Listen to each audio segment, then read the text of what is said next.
আর ভালো সূর্যের সামনে বসিয়ে থাকতে হয়, সবার সামনে দাঁড়িয়ে একটু থাকতে হয়, সাইয়ে দেয়।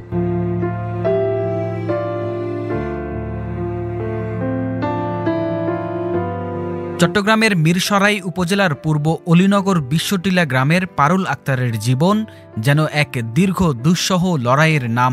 মাত্র ৪০ বছর বয়সে তিনি গত ১৪ বছর ধরে বিছানায় শয্যাশায়ী। ২০১৩ সালে হঠাৎ করে হাত পায়ে ব্যথা শুরু হয়। ধীরে ধীরে হাত পা বাঁকা হয়ে যায়, আর তখন থেকেই তিনি দাঁড়াতে বা বসতে পারছেন না। আজও তিনি শুধু বিছানায় শুয়ে দিন কাটাচ্ছেন। সরেজমিনে দেখা যায় পারুল আক্তার হাত নাড়াতে পারেন কিছুটা, তবে হাত ও আঙুল বেঁকে গেছে, কিন্তু পায়ে কোনো কিছুই করতে পারেন না। তবু তার চোখে আছে সুস্থ হওয়ার স্বপ্ন, একদিন আবার যেন হাঁটতে পারেন, স্বাভাবিক জীবনে ফিরতে পারেন। এদিকে প্রায় দীর্ঘ ২০ বছর ধরে স্ত্রী ও ২ সন্তানের কোনো খোঁজ খবর রাখেন না তার স্বামী শহীদুল ইসলাম। ছোটবেলায় সন্তানেরা বাবার স্নেহ পাননি, আর মাকে কাছে পেয়েছেন, অসুস্থতার ভারে আদর পায়নি তার। এখন তার কন্যা সন্তানের বয়স ১৮ বছর। বিয়ের উপযুক্ত বয়স হলেও চারপাশ থেকে নেমে এসেছে দুশ্চিন্তার পাহাড়। ছেলে কর্মক্ষম হলেও মায়ের চিকিৎসার খরচের ধারদেনা পরিশোধ করতেই হিমশিম খাচ্ছেন। পারুল আক্তারের অসুস্থতার পর থেকেই পাশে আছেন একমাত্র বৃদ্ধা মা শরীফা খাতুন। গত ১৪ বছর ধরে তিনি মেয়ে ও নাতি নাতনির দায়িত্ব কাঁধে তুলে নিয়েছেন। দিনমজুরি ও মানুষের বাড়িতে কাজ করে কোনোভাবে সংসার চালিয়েছেন, কিন্তু বয়স বাড়ায় সেই সামর্থ্য দিন দিন ক্ষীণ হয়ে আসছে। জানা গেছে পারুল আক্তার অসুস্থ হওয়ার আগে স্থানীয় এক চেয়ারম্যানের বাসায় কাজ করতেন। সেখানেই প্রথমে তার হাত ব্যথা শুরু হয়, পরে ধীরে ধীরে অসুস্থতা বাড়তে থাকে। সেই অসুস্থতা নিয়েই আজ ১৪ বছর ধরে তিনি শয্যাশায়ী। নিজের অসুস্থতার কথা জানাতে গিয়ে কান্না জড়িত কণ্ঠে পারুল আক্তার জানান, আর হেরে তো নেই বেড়ামরে আগর আয়ার কুটটা পারি তো বোন ডাক্তারও ওষুধ খাইছি, কন্যা কটা ডাক্তারও আইসি রেজুতলা আইসি আনারও তেলিগারা মাইয়ের সিলিবলে কি দে সেই ওষুধে আর কিছু না। ওষুধ খাইছি ভালো ভালো তারা ফুটে গেছি।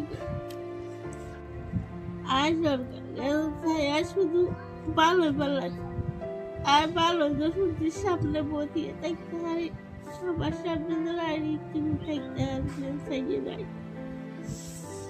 সুস্থ বলছে।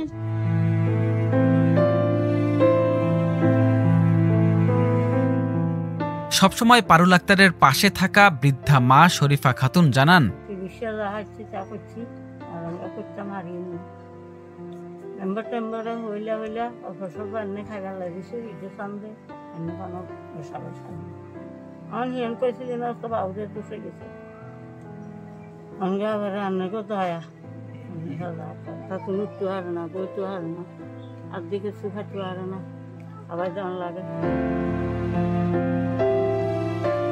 স্থানীয়রা পারুলের প্রতি সহায়তার হাত বাড়ানোর অনুরোধ জানিয়ে বলেন, স্বামী পরিত্যক্তা, উনি মায়ের কাছে থাকেন।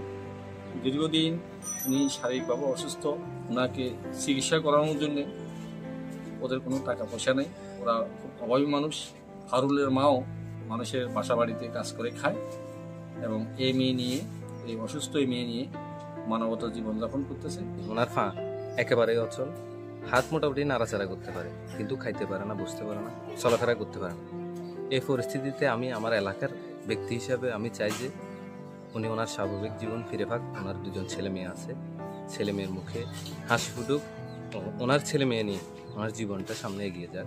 তাই আপনারা সবাই সহযোগিতা করুন, বিশেষ করে সরকারি সহযোগিতার পাশাপাশি স্থানীয় প্রতিনিধি যারা আছেন এই মহিলাটিকে সুস্থ করার জন্য আপনারা সবাই এগিয়ে আসবেন। মিরসরাই উপজেলা সমাজ সেবা অফিসার সাবরিনা লিনা জানান, আমাদের রোগী কল্যাণ সমিতি আছে, ওখানে দুস্থ রোগীদের জন্য আমরা ওষুধপত্র কিনে দিতে পারি, ওনার চিকিৎসার জন্য যা যা লাগে আমরা করতে পারবো। এরকম আরো কোনো থাকলে আমাকে জানাবেন। গরিব রোগী, দুস্থ রোগীদের জন্য আমাদের উপজেলা স্বাস্থ্য কমপ্লেক্সে একটা রোগী কল্যাণ সমিতি আছে, ওখানে থেকে আমরা গরিব রোগীদের জন্য ওষুধপত্রের ব্যবস্থা করতে পারি। পারুল আক্তারের গল্প কেবল একজন নারীর নয়, এটি হাজারো অবহেলিত জীবনের প্রতিচ্ছবি, যেখানে দারিদ্র্য, রোগ আর নিঃসঙ্গতা একসঙ্গে লড়ে চলে জীবনের আশার সঙ্গে।